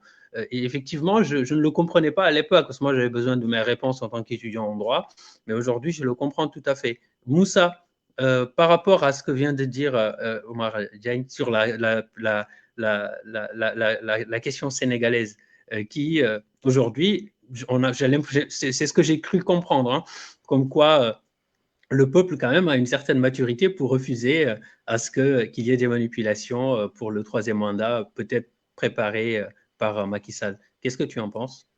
Déjà, je vais d'abord revenir sur les termes de maturité, immaturité. Il faut juste préciser qu'ici, quand on parle d'immaturité, c'est pas parce qu'on est en face d'un adolescent ou d'un enfant. C'est quand on parle d'immaturité, en tout cas, moi, quand je parle d'immaturité, c'est le fait que nous ne sommes pas encore arrivés à ce stade de citoyenneté qui soit abouti. Et voilà, qui ne soit abouti. La démocratie, si c'est un système, le meilleur système possible, ce système a besoin d'individus accomplis en tant que citoyens. C'est ça qui fait la démocratie, en tout cas, tel qu'on l'idéalise. Et pour le moment, nous sommes au Sénégal à cette période où cette citoyenneté n'est pas encore suffisamment partagée. Parce qu'elle n'est pas, c'est pas quelque chose qui est promu par nos élites. Voilà. Donc, même si, voilà, le peuple se soulève régulièrement pour dire non sur des points ponctuels, ce peuple-là est condamné à se soulever pour les mêmes points. Donc, est-ce que ces soulèvements-là que l'on assiste sont efficaces? Première question. Et puis, en plus de ça, le système qu'on vante, démocratie, elle a besoin d'institutions fortes. Elle ne devrait peut-être pas être incarnée par des individus. Or, on se trouve encore dans un système à tendance incarcérale. On est dans des incarnations. Dans les partis politiques, même dits d'opposition, on est encore dans ces mêmes incarnations. Par exemple, si le chef du parti ne parle pas sur un sujet, personne ne parlera. Par exemple, pendant cette période, ces 2-3 semaines où ça a chauffé au Sénégal, tant que Macky Sall ne parlait pas, au niveau de Benno Bokk Yakaar, silence. Silence. À chaque fois qu'on interrogeait quelqu'un, c'est une affaire privée, nous on ne s'exprime pas dessus.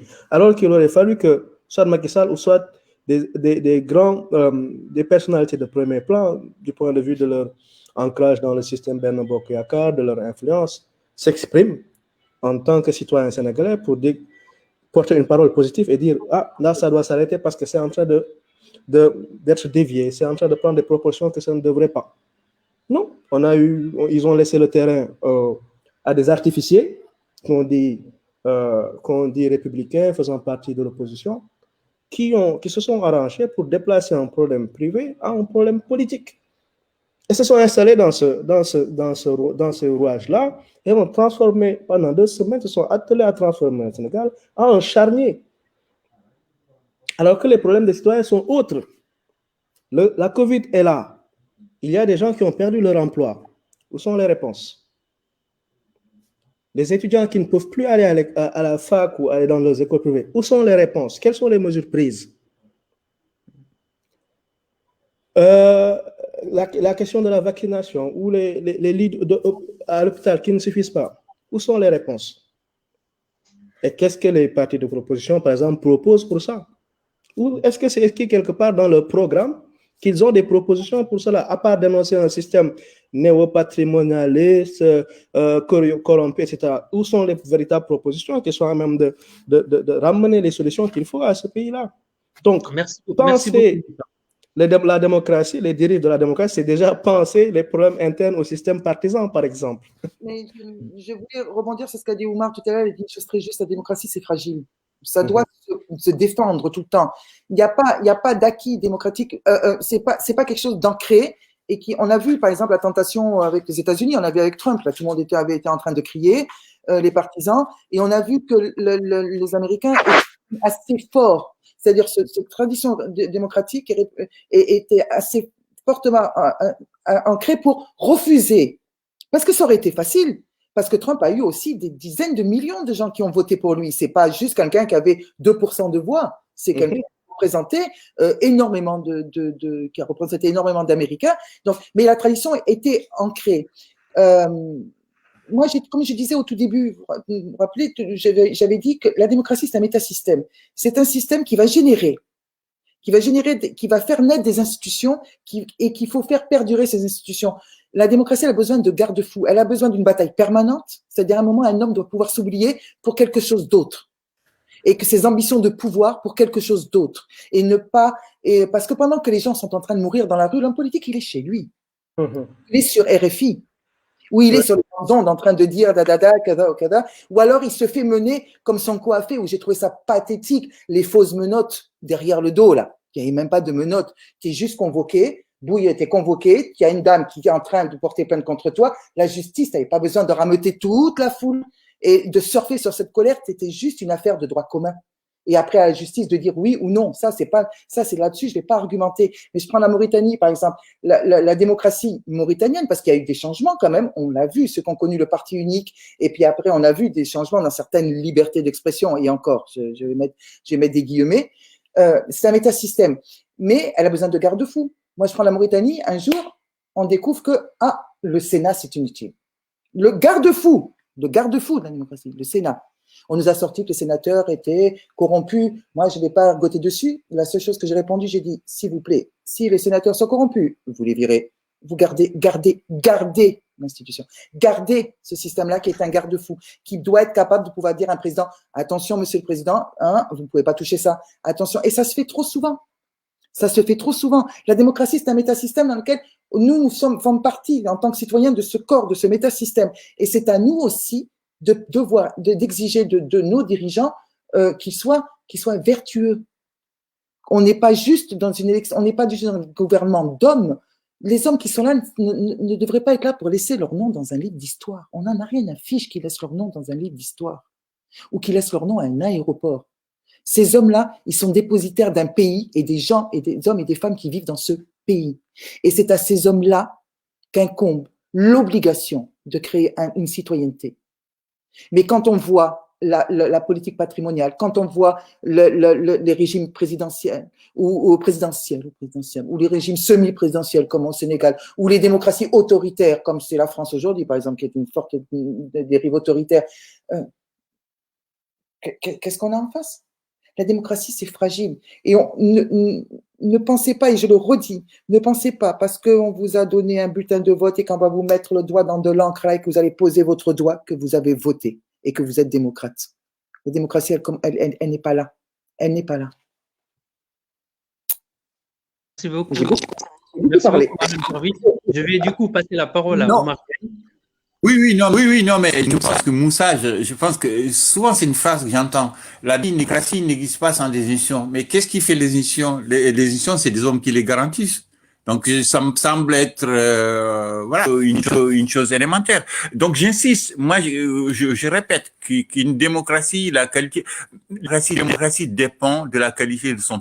Peut-être ça choque en parlant en termes de qualité de peuple. Regardez, il y a des comportements qu'on peut avoir en France qu'on ne peut pas avoir dans d'autres pays, qu'on ne peut pas avoir en Suède, parce que il y a, voilà, une culture qui est française, une autre qui est danoise, qui fait que le niveau d'exigence n'est pas le même d'un pays à un autre. Je reprends aussi la même formule. Donc, une démocratie dépend de la qualité de l'exigence de ces peuples. Et je pense que du Sénégal, on ne peut pas dire que c'est rien. C'est une étape dans l'évolution. Et on sait bien qu'au Sénégal, il y a une partie qui comprend bien les enjeux, une autre qui ne comprend pas nécessairement les enjeux. Donc, c'est le début de quelque chose. Mais ces luttes sont fondamentales jusqu'au moment qu'ils s'instaurent dans l'esprit de la communauté qu'il y a des lignes à ne pas franchir. Il y a des bases fondamentales qui doivent être garanties par tout le monde. Mais on est que au début de cette évolution dans des pays comme le Sénégal, qui sont beaucoup plus avancés, qui est beaucoup plus avancé par rapport à d'autres pays, en Afrique de l'Ouest. Donc, l'exigence qualitative, c'est elle qui est fondamentale pour garantir les démocraties. Donc, si je rappelle notre débat de la dernière fois, j'ai développé toute une théorie sur le système politique africain, ce que j'appelle la rupture d'historicité. Les États africains, c'est des États contreplaqués. L'État occidental, il est né d'une histoire, d'une continuité, jusqu'au moment où il a quitté de la monarchie jusqu'à l'institution du système démocratique. Nous, on nous a créé des États artificiels, complètement artificiels, qui n'est pas une histoire des peuples. C'est maintenant qu'on est en train de réapprendre ce modèle qu'on nous a légué. Et donc, c'est un processus. Prendra du temps, ça prend, et je pense qu'il y a un problème qui est important qu'il faut souligner. C'est-à-dire qu'ils ont cassé le système éducatif. Et vous savez, des gens comme Emmanuel Todd ont bien montré la corrélation qui existe en niveau d'études et démocratie. Jusqu'à un certain seuil, il élabore toute une théorie là-dessus. On a de plus en plus des systèmes éducatifs qui se détériorent. Comment on peut aider à la maturation de la population, au sens où tu l'entends, hein, maturation, au sens de la maturation citoyenne. Donc ça me paraît compliqué. On nous met des États contreplaqués, on nous casse nos systèmes éducatifs. Mais alors, l'évolution ne peut être que difficile. Oui, merci beaucoup, Omar Diagne. Effectivement, là, il y a une question qui est posée par Chirlo Fall, Amari Ngouanef Tobel Fall, qui est le président de notre groupe de réflexion. Il met d'abord en constat, il dit, est-il possible de parler de démocratie en Afrique dans un contexte de souveraineté manquée, d'absence de sécurité collective, de l'analphabétisme fort élevé et surtout des citoyens non informés? Il pose une question, l'Afrique ne doit-elle pas réinventer le concept démocratie? Mariam Dervish. Au risque de vous étonner, j'ai dit que, par exemple, quand je vois la vieille Europe, ce que j'appelle la vieille Europe, avec ses dérives, avec beaucoup de ces gouvernements populistes pour la plupart, ces démocraties autoritaires, etc., etc., au risque de vous surprendre, je dis que c'est l'exemple à venir du continent africain. Parce que nous sommes en train de faire ce chemin, comme il a dit Oumar, nous avons eu des gouvernements qui sont des modèles de pensée, des modèles politiques qui ont été plaqués sur des sociétés. On a eu la casse du système éducatif, mais il y a aussi une forte demande. Nous sommes dans la mondialisation. On oublie que sur ce continent, les gens ils sont reliés au monde. Ils sont reliés à ce qui se passe. Ils sont reliés, ils entendent tout ce qui se passe. Et que nous sommes en train de faire le chemin. Et que peut-être, et moi je vais être optimiste, que on va y arriver. Ça va être long, comme a dit Oumar, ça va être très long.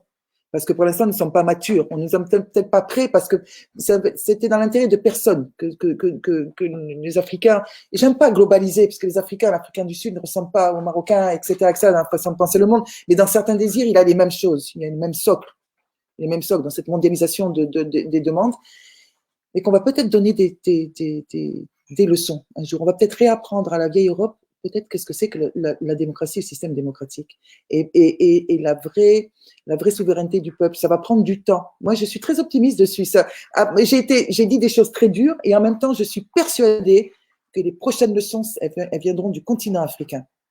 Elles viendront du continent africain. Merci beaucoup par rapport à la même question, Omar Diagne. Si tu veux que je la répète. Donc, la question, c'est est-ce que l'Afrique ne doit-elle pas réinventer le concept démocratie? Non, mais moi, je n'arrive pas à comprendre, ça veut dire quoi la démocratie, elle a une définition. La modèle de son exercice qui diffère. Mais démocratie, ça veut dire un pouvoir qui appartient à un peuple. Et les différences, comment on l'organise? Mais le mot démocratie, ça veut dire le pouvoir démocratos. Donc, mais ça, est-ce que, par contre, la question peut-être serait, est-ce que nous sommes de nous organiser de la même manière que les Occidentaux sont organisés? Ça, c'est un autre débat. Est-ce que nous sommes obligés de nos États de la même manière? Mais je pense, quelque part, je suis d'accord avec elle, et après, je suis en même temps, voilà. L'avenir des Africains dépendra de nous. De l'Afrique dépendra de nous. De nos exigences, dépendra du travail qui sera. Aujourd'hui, on est dans une phase de chaos, de ce que j'appelle une phase de chaos en Afrique. Tout est possible. Ou nous pouvons nous en sortir grandis, ou bien nous pouvons nous en sortir complètement écroulés. Les deux possibilités sont ouvertes. Mais il dépendra du travail fait. Et je dis qu'il sera fait par le peuple lui-même. Par exemple, ce travail que vous faites est très intéressant. D'autres personnes peuvent le faire ailleurs, etc. C'est le travail de conscientisation de la population qui me paraît être important. Et le résultat dépendra de ce travail qui est fait par un ensemble d'Africains qui sont soucieux de l'avenir du continent. Tout dépendra du travail qui est fait. Moussa, par rapport à la même question, qu'est-ce que tu en penses? Alors, moi, je pense que tu connais déjà ma réponse. Pour moi, la démocratie, il ne s'agit pas de réinventer la démocratie. Moi, je pense que la démocratie produit sa propre dictature ou son propre système totalitaire parce qu'elle favorise l'émergence d'élites et le gouvernement d'élites sur l'ensemble du reste du peuple, en fait. La démocratie telle que nous l'avons en tout cas au Sénégal ou dans certains pays africains est un système qui produit à la fois des élites et qui produit une foule, des masses, et qui ne s'adresse qu'à des masses. Nous ne sommes pas encore arrivés à ce stade où les modèles de démocratie ou les pratiques dites démocratiques qu'on a produisent des citoyens et s'adressent à des citoyens. Donc, je suis toujours dans la même perspective, c'est-à-dire que en 2000, on a eu les mêmes poussées démocratiques, entre guillemets, les mêmes luttes pour les mêmes raisons. On arrive en 2012, pareil, au Sénégal, les mêmes raisons. On arrive en 2021, la même chose encore une fois. Et de 2021 à 2024, on va probablement, Macky Sall se retirera, on élira quelqu'un d'autre. On élit quelqu'un, hein, on n'élit pas un programme, on ne choisit pas un programme, hein, et on ne vérifie pas déjà la faisabilité et l'effectivité de ce programme. On va élire quelqu'un. Et 10 ans après, on sera encore dans les mêmes luttes, tant qu'on n'aura pas fait le pari de construire une citoyenneté. Et c'est là que le travail de Perspective Afrique et d'autres associations, d'autres citoyens, si je puis dire, africains, le travail qu'ils font est intéressant parce que ça contribue à la conscientisation, mais à la formation, effectivement, d'autres frères ou sœurs citoyens qui ont... Parce que pour moi, l'individu est d'abord un homme politique. L'individu est un homme politique par essence. Tant qu'il n'exerce pas cet état d'homme politique-là, il reste contraint dans une foule, un amas qu'on n'identifie pas, totalement fondu, voilà, dans une foule où on ne reconnaît personne, qui a une âme collective, des aspirations, des frustrations collectives, qu'un système va récupérer, détourner et assurer sa pérennité. Donc, pour moi, l'urgence, c'est de faire des citoyens et le travail que Perspective Afrique fait est intéressant. Et d'autres structures africaines, le travail qu'ils vont faire aussi dans ce cadre-là va être très, très intéressant pour les prochaines années à venir. Merci beaucoup, Moussa, pour ce développement.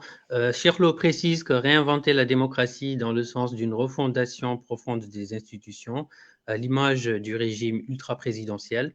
Il précise aussi que les présidents africains ont plus de pouvoir que le président américain. Je pense qu'il n'a pas tort en disant cela. On arrive à la fin de l'émission. On était vraiment navrés du fait que... Je voudrais juste répondre à quelque chose tout à l'heure quand je disais il faut réinventer la démocratie. La raison, il faut réinventer la démocratie parce que c'est vrai que c'est le pouvoir par le peuple, c'est la cité. Sauf que tel que les Grecs l'entendaient, c'était les hommes libres et pas les hommes, et les hommes non libres n'y étaient pas. Puis au fur et à mesure, à partir du moment où c'est celui qui est au pouvoir dans ce régime ultra présidentiel qui va édicter les règles, il y a quelque chose qui ne va pas. À l'aune de quoi? À l'aune de quelles règles on va qu'est-ce que c'est que le pouvoir du peuple par le peuple?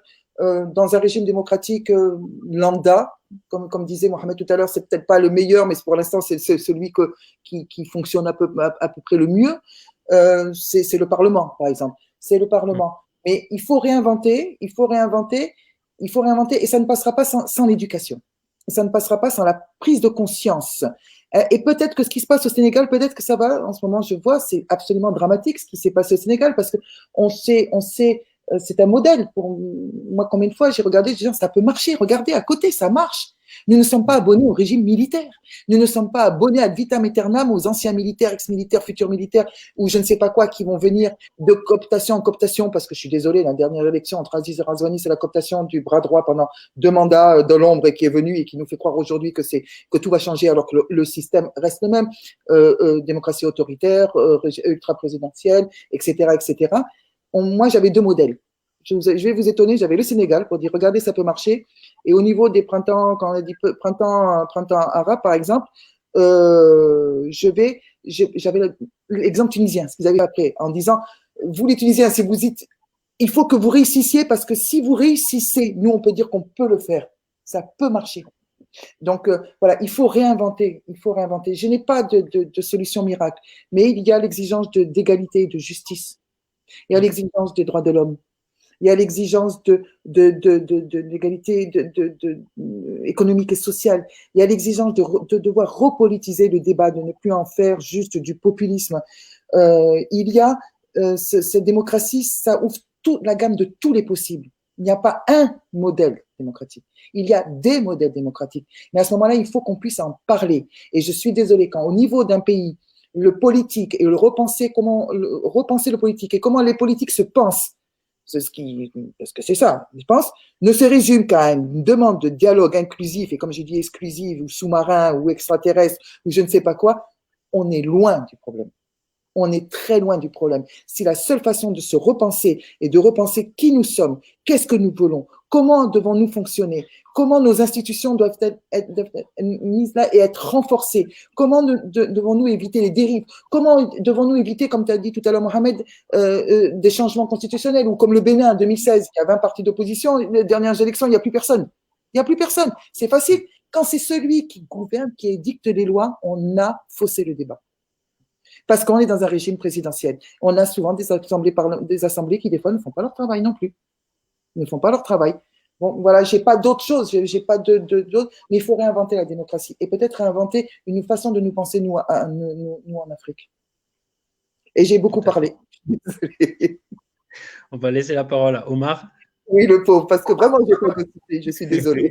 Oui, non, mais je pense, je répète, je pense que Moussa on a dit différent. Ce qui est fondamental, l'émergence des citoyens. Ce qui est fondamental, c'est de l'émergence d'une population qui défend des valeurs, qui dit, voilà, ça c'est le minimum qui fait que nous pouvons vivre ensemble et personne ne doit.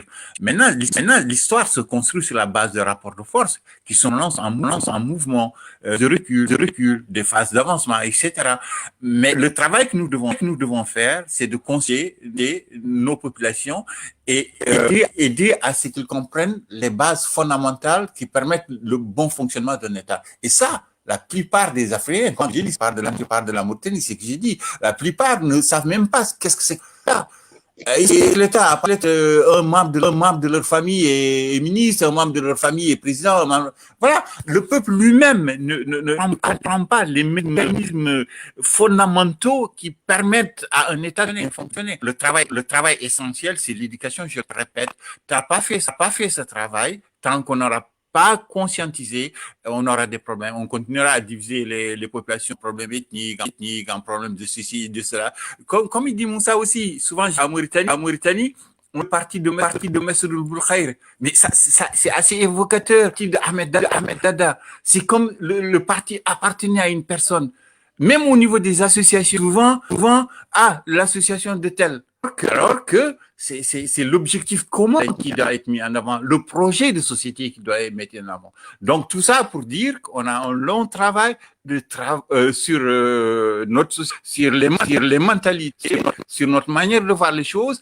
Et on aura toujours des dictatures si les populations n'ont pas atteint un certain niveau de maturité, comme nous l'avons dit. Merci beaucoup à tous les deux, à tous les trois. On arrive au terme de l'émission. On devait faire 1h30. Moi, je vous remercie beaucoup d'avoir accepté cette invitation. Je suis très heureux de vous accueillir. Omar Diagne, il est un peu habitué à nos cafés perspectives. Mariam Dervi, c'est la première fois. J'espère que tu reviendras pour nous parler de poésie, parce que je rappelle que vous êtes tous les deux écrivains et poètes. Vous êtes très, très connus. Vos visages sont très connus par les Mauritaniens. Et j'ai ce livre-là que Bios Diallo m'a offert il y a quelque temps, Entre ciel et sable, oui, publié lycée français Théodore Monod, pardon, où il y a vos textes qui sont extrêmement intéressants. J'espère qu'on aura l'occasion de vous réinviter pour parler moins de politique, mais plus de lettres. Mais ça me fait plaisir de rencontrer Myriam, parce qu'avec Ouliessa, on parlait. Bon, et elle m'a dit que nous devons attendre avec Myriam. Myriam changera les numéros à travers mon neveu. Et puis, c'est bien de parler de politique en tant quand on est écrivain, quand on est poète et autres, parce que on a tendance à oublier que nous sommes aussi des citoyens, que nous sommes des habitants de ces pays-là et que nous avons aussi des idées et ne pas laisser le champ libre qu'aux super spécialistes qui sont là-dedans. On a aussi des choses à dire, on a aussi des choses à écrire, on a des choses à apporter peut-être ou pas. Donc, voilà. En tout cas, merci. C'était c'était bien, et puis j'ai appris des choses. Merci infiniment. Moussa, si tu as un dernier mot, on va conclure. Ton micro. Je me unmute. Merci pour cet échange très, très intéressant. Et donc, on sait maintenant sur ce sur quoi on doit travailler à faire des citoyens. Donc, ne pas dépolitiser ou repolitiser. Les individus sont déjà des hommes politiques en puissance. Il faut juste qu'ils découvrent cet aspect-là de leur être. Donc, c'est bien que des poètes puissent en parler puisque les poètes vont au plus profond des choses. Merci. Merci à tous et à bientôt. Merci aux personnes qui nous ont écoutés et à très bientôt.